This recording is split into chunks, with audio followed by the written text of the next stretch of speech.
It's going to be the most focused and intense UAP UFO investigation week that I've had.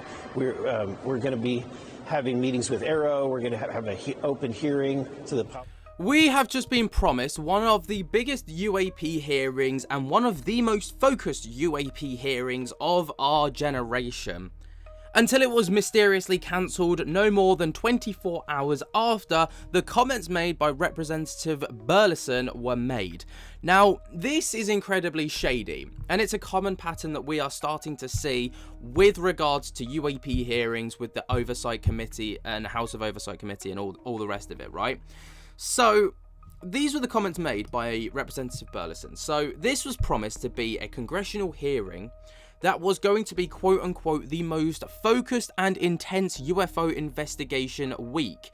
And it was going to include multiple organizations being involved with this, this hearing. And it was promised to be one of the biggest that we've seen. These were the comments and the promises made by Representative Burleson just before the cancellation. It's going to be the most focused and intense UAP UFO investigation week that I've had. We're going to be having meetings with Arrow. We're going to have an open hearing to the public. Now, that's obviously big, that's big, right? Everyone wants this. This is what everyone's been after for the longest of time when it comes to UAP hearings. It's becoming more transparent, with the public being able to join.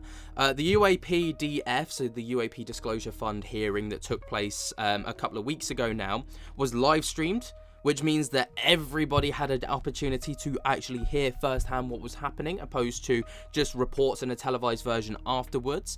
This was promised to be one of the biggest things until it was cancelled, and the timing of the cancellation is incredibly suspicious. While they didn't necessarily call it a cancellation, it was quote-unquote postponed with no official, rescheduled date. So it's a little bit odd that, these comments are made, these promises are made, these hard-hitting questions are going to be asked, and then suddenly, people are like, oh, can't do it anymore. So let's kind of talk about it, right? So, obviously, Representative Burleson has described the planned UAP hearing as a part of a focused and intense UFO investigation week, which include meetings with the All-Domain Anomaly Resolution Office, otherwise known as ARROW, who of course are in charge from the Pentagon side of things and the DoD for investigating these anomalous videos that get submitted. So they were going to be, ask some very tough questions. But within 24 hours of his statement, the House Oversight Committee spokesperson announced that the hearing initially scheduled for this week was actually postponed, with no official reason for the cancellation, and has been provided for the committee or Burleson himself. So these people just canned the hearing with no official, this is the reason for it. Which obviously sends alarm bells ringing and red flags flying, because everyone's like, well, this is sus, isn't it? This is typical DoD behavior. This is typical, disclosure behavior. Now, obviously, this has led to a shed load of speculation and sentiment over on places like Twitter, for example.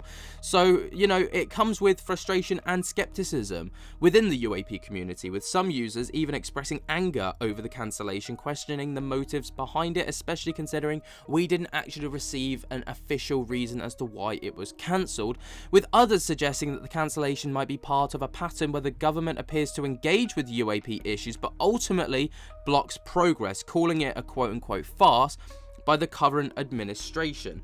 And this is something that we've seen quite often. So, there was even a UAP disclosure event that was supposed to take place alongside the UAP DF on the first week of May, which actually also got cancelled. And it's this running theme of the government and these, congressional people and, all of these bodies are like, yeah, we absolutely would love to tell you what we know, which then makes it look like they're engaging with the UAP disclosure idea before then ultimately cancelling and giving no other word on it. So it makes it look as if oh yeah, we're totally engaged, we totally want to help you with this, but actually they don't, because it's just getting pushed to the wayside, swept under the rug, moved on with. Do you know what I mean? That's the kind of thing that we're seeing quite typically at the moment. Yeah, so people even went further, claiming that it's being quote-unquote gate-kept within this system and are deliberately preventing UFO disclosures. And this is part of a pattern, of cancellation and postponement is intentional.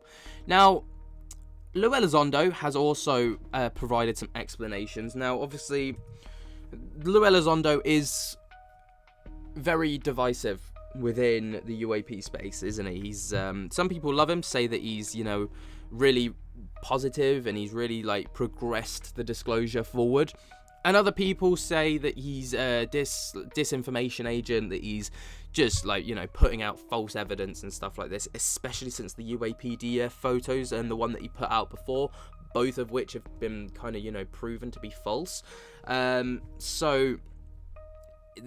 Anyway, we'll talk about what he had to say. So Lou Elizondo, who's obviously a former Department of Defense official and prominent UAP advocate, provided some insight into the cancellation during an extensive interview with the UAP podcast 850.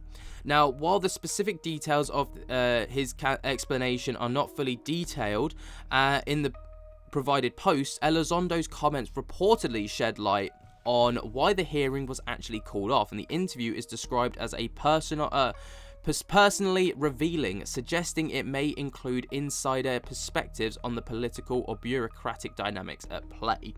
There's also some broader context on this situation, so the cancellation fits into a broader narrative of delays and obstructions surrounding UAP hearings. For instance, previous hearings, such as the one scheduled for November 2024, were also postponed, with some attributing it to scheduling conflicts or strategic decisions to avoid public disclosure.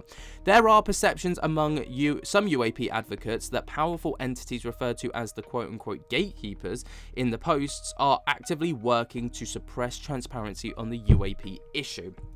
And this is a term that we're hearing a lot more now, is, you know, gatekeepers. These people in power who aren't necessarily named, but, you know, work behind the scenes and usually are quite high up ranking officials, will promise these things but gatekeep the information and, like, you know, only put out what they want to put out, which is something that we obviously know all too well.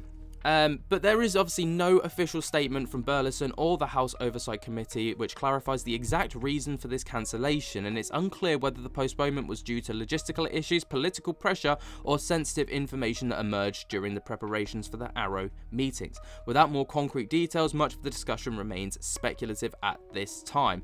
But there is also a very critical perspective on this. Now, while X-Posts and Elizondo's interview suggest a pattern of obstruction, it is worth considering alternative explanations, such as procedural delays or competing logistical priorities. However, the lack of transparency from official sources fuels distrust. As seen in X-Post, the term quote-unquote gatekeepers implies that a coordinated effort to withhold information, but without evidence, this remains a hypothesis rather than a confirmed fact. So, ultimately, we're no further forward, and we've now had multiple UAP hearings that have been promised, postponed, or cancelled entirely. You know, usually this is the route it goes. It gets postponed because then it's not actually an official cancellation, but there is no like follow-up date, which means that ultimately it has been canned under the guise of a postponement. And obviously, if they had come out and said, look, there's schedule clashes, people would have been like, well, that's a bit suspicious, but at least we've got something. Whereas this way, they've literally just said, yeah, it's getting postponed. Crickets. Absolutely nothing else, which then leads people to speculate, which then fuels this idea, like, and puts more pressure on government officials like the DOD, like Arrow, for example. And it's like, it's a bit of a double-edged sword. They're just making a rod for their own back with this one. If they'd given us, even if it was a cock and bull story, at least it would have been something. Do you know what I mean? At least they would have put a bit of effort into telling us why. But there you go. What do you guys think about this? It's just yet another roadblock in the overarching narrative of the UAP disclosure. But what do you guys think? Let me know your thoughts and opinions down in the comments below. Do you think this is a targeted effort by the gatekeepers to try and keep what they know? Or do you think that there's, you know, maybe there is just scheduling clashes? Maybe it's a bit more innocent than we're all leading to believe. Let me know what you guys think down in the comments. I'm really intrigued to hear and see your comments. And yeah, I'll speak to you later. Peace.